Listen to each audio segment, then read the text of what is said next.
ঢাকা মহানগর পুলিশের নিরাপত্তা ও টহল কার্যক্রমে যুক্ত হলো নতুন শক্তি। রাজধানীর আইন শৃঙ্খলা রক্ষা ও অপরাধ দমন সক্ষমতা আরও বাড়াতে ডিএমপিকে হস্তান্তর করা হয়েছে ২০টি নতুন ডাবল কেবিন পিকআপ গাড়ি। বুধবার রাজধানীর বেইলি রোডে ডিএমপি হেডকোয়ার্টার্সে আয়োজিত এক বিশেষ অনুষ্ঠানের মাধ্যমে এসব গাড়ি হস্তান্তর করা হয়। অনুষ্ঠানে প্রধান অতিথি হিসেবে উপস্থিত ছিলেন অন্তর্বর্তী সরকারের স্বরাষ্ট্র উপদেষ্টা লেফটেন্যান্ট জেনারেল মোহাম্মদ জাহাঙ্গীর আলম চৌধুরী। তিনি ডিএমপির কর্মকর্তাদের হাতে গাড়িগুলোর চাবি তুলে দেন। এ সময় ডিএমপি কমিশনার শেখ মোহাম্মদ সাজ্জাদ আলী উপস্থিত থেকে প্রতীকীভাবে গাড়ির চাবি গ্রহণ করেন।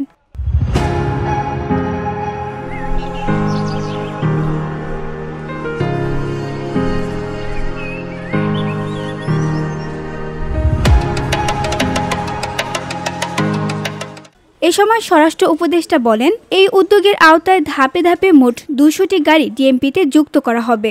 এই ২০০ গাড়ির পরও কিন্তু যানবাহনের স্বল্পতা আমাদের থাকবে, যেহেতু আমাদের যে পরিমাণ গাড়ির প্রয়োজন আমাদের ওই পরিমাণ গাড়ি নাই।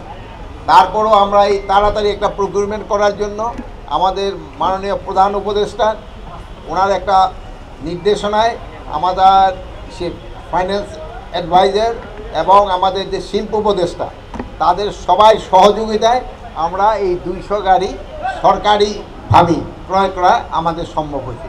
এটা আমরা প্রগতি ইন্ডাস্ট্রির মাধ্যমে আমরা এটা ক্রয় করেছি। আমাদের আপাতত এই ২০০ পিকআপ, পরে হয়তো আমরা সাবসিকুয়েন্টলি এই বছর আরও অন্যান্য পিকআপ, প্রিজন ভ্যান এবং আমাদের আরও জিপ ক্রয় করা হবে।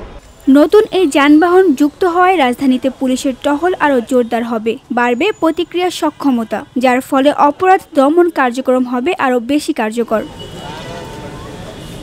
তানজু হাবিবা, বিওডি বাংলা, ঢাকা।